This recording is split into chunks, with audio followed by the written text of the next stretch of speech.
और हमारे साथ अब इस पर बात करने के लिए दिल्ली हाई कोर्ट के सीनियर लॉयर और education activist mister Ashok Agrawal है, उनसे बात करते हैं। सर स्वागत है आपका टीवी नाइन पर। Thank you. Sir, private schools को लेकर तो अक्सर ये चर्चा होती है कि उनकी फीस बहुत हाई है या वो बहुत ज़्यादा फीस हाई बच्चों से फीस ले रहे हैं, एडमिशन को लेकर बहुत ज़्यादा डोनेशन के उन पर आरोप लगते हैं।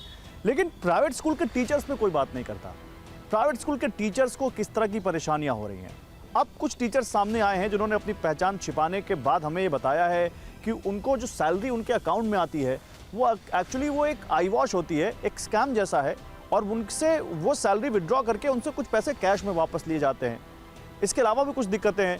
तो आपने ये केसेस देखे हैं क्या? आपका इस पर क्या अनुभव है? देखिए, 2010 के अंदर कंट्रोलर ऑडिटर जनरल ने दिल्ली के 25 स्कूलों को ऑडिट किया था फाइनेंशियली, और उस रिपोर्ट में ये जो मुद्दा आप बता रहे हैं इसको डिटेल में डिस्कस किया है।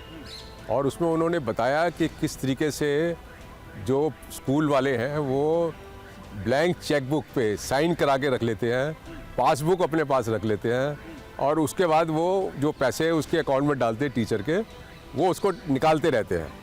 हाँ, और इंटरेस्टिंग ये है, ये तो वो हुआ और उस पर कोई खास एक्शन हुआ नहीं। ये कैग की रिपोर्ट दिल्ली के स्कूल? हाँ, दिल्ली के स्कूल थे 25। ये स्कूल ऐसे हैं जो सरकार को भी लूटते हैं, सस्ती ज़मीनें ले लेते हैं, पेरेंट्स को भी लूटते हैं, और जो एम्प्लॉइज़ हैं उनको भी लूटते हैं। और हमारी नोटिस में तो ये आया, पर्सनल नोटिस में, कि ये छोटे छोटे स्कूल नहीं है। दिल्ली के जो बहुत प्रेस्टिजियस स्कूल्स हैं आज भी, वो भी जो टीचर तनख्वाह लेती है किसी से 30%, किसी से 40%, किसी से 50% और किसी से 60% फीस, वो जो उसकी सैलरी है वो उसको रिटर्न करनी पड़ती है। और एक दो केसेस ऐसे भी हुए हमारे पास जहाँ इस तरीके की शिकायत लेकर जो है टीचर आई, और फिर हमने उसको बोला कि आप जो है ना कल से आप बंद कर दीजिए देना इनको पैसा। तो कुछ केसेस में ऐसा हुआ कि उस टीचर ने अगले दिन से जो सैलरी थी वो बंद कर दी और अपने बैंक को बोल दिया कि मेरा कोई भी पैसा इनको मत देना। तो 2-4 केसेस में ऐसा हुआ। तो इंटरेस्टिंग ये हुआ कि उसकी सैलरी तो छेड़ी नहीं उन्होंने, लेकिन बाकी वो एम्प्लॉइज थे वो अपना रेगुलरली पैसा वापस करते रहे। तो ये एक बहुत ही कॉमन फिनोमिना है यहाँ पर। इसके खिलाफ कोई आवाज़ क्यों नहीं उठती सर? आवाज़ यहाँ पे प्रॉब्लम क्या होती है कि जो टीचर्स हैं या दूसरे जो एम्प्लॉइज हैं प्राइवेट स्कूल्स के, ये ऑर्गेनाइज नहीं होते ढंग से, और जहाँ थोड़ा बहुत ऑर्गेनाइज होने की कोशिश करते हैं वहाँ पे इनका विक्टिमाइजेशन होता है। तो एक्चुअली में तो जहाँ भी आप ऑर्गेनाइज होंगे वहाँ विक्टिमाइजेशन होगा ही, कोई स्वाभाविक चीज़ नहीं है। लेकिन आप एक पूरे अगर लार्ज स्केल पे उसको करते हैं तो उसका इम्पैक्ट होता है। तो यहाँ लार्ज स्केल पे होता नहीं है। तो यहाँ पे 2-4 एम्प्लॉई अगर आवाज़ उठाते हैं तो उनको फिर वो विक्टिमाइज करते हैं, फिर वो निकाल देते हैं। ऐसे केसेस हुए, फिर हमने उनके ट्रिब्यूनल में केसेस करके उनको रीस्टेटमेंट के ऑर्डर कराए। ऐसे मतलब तो दूसरे लोग डरे रहते हैं। तो मुझे लगता है कि लड़ना चाहिए ना, अपने हकों के लिए लड़ना चाहिए। और इस वक्त हमारे साथ Delhi state public school management association के प्रेसिडेंट हैं मिस्टर आरसी जैन, उनसे बात करते हैं अब इस मुद्दे पर। जैन साहब, स्वागत है आपका टीवी 9 भारतवर्ष पर।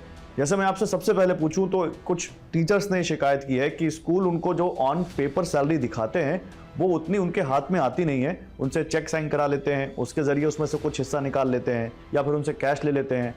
धोखाधड़ी है ना, स्कैम है कि आप किसी को ऑन कैमरा ऑन पेपर बोल रहे हैं कि मैं 1 लाख रुपए सैलरी दे रहा हूं आपको, और फिर आप उससे पैसे वापस ले ले रहे हैं। ये हो सकता है कि उस स्कूल की फी का स्ट्रक्चर जिस हिसाब से हो उस हिसाब से उसकी टीचर्स की सैलरी या नॉन टीचिंग स्टाफ की सैलरी डिसाइड हो, लेकिन एक बार आपने पेपर पर डिसाइड दिखा दिया, आप खर्चे तो उतने ही दिखा रहे हो अपने कि हमने टीचर को सैलरी 1 लाख दी, लेकिन आप दे नहीं रहे हो उतना, आप उनसे पैसा वापस मांग रहे हो। ये तो स्कैम हुआ। नहीं, देखिए, ऐसा अगर कुछ स्कूलों में है तो मैंने अभी आपको बताया ना कि मुझे फाइल का पेड भी पूरा करना है, मुझे अधिकारी जो है ना जब मेरी इंस्पेक्शन करने आते तो मुझे शो करना पड़ता है, नहीं तो कहेंगे आप सैलरी पूरी नहीं दे रहे, आपकी रिकग्निशन क्यों ना विड्रॉ कर ली जाए। और अगर रिकग्निशन विड्रॉ होती है तो उस हालात में जो बच्चे उसमें पढ़ते हैं उनके शिक्षा का संकट खड़ा हो जाएगा।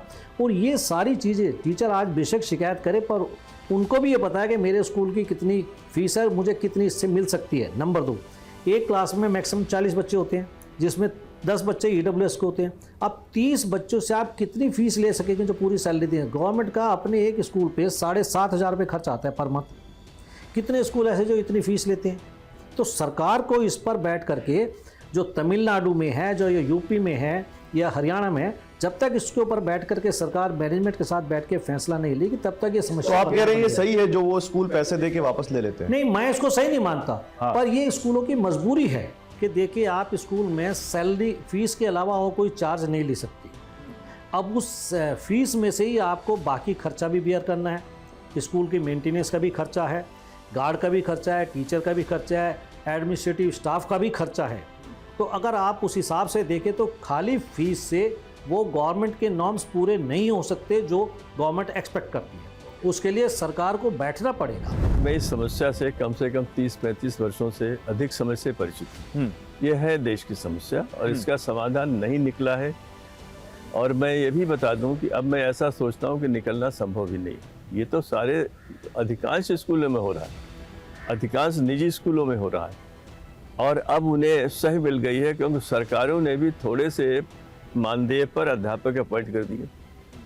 तो थोड़े से मानदेय पर अगर कोई सरकारी स्कूल में पढ़ा सकता है तो उसको निजी स्कूल में क्यों नहीं पढ़ा सकता? ये एक लॉजिक है जो दी जाती है। गलत है, ये बिल्कुल गलत है, अस्वीकार्य है, लेकिन है। मैंने किया है, मैंने बातें की हैं जहाँ जहाँ मैं पहुँच सकता था और सरकार के उच्चतम स्तरों तक मैं गया हूँ। मंत्रालय में संयुक्त सचिव रहा हूँ 5 साल। मैंने बहुत कुछ देखा है इस संबंध में, लेकिन अंततः मैं इसी निष्कर्ष पर पहुँचता हूँ कि टीचर्स को, अध्यापकों को स्वयं संघर्ष करना के लिए तैयार होना पड़ेगा और मिलकर के अपनी बात कहनी पड़ेगी मैनेजमेंट से। अगर वो ऐसा नहीं करेंगे कोई दूसरा उनके लिए समाधान ले आएगा, इसमें मुझे कोई भी विश्वास नहीं है। ऐसा नहीं होगा।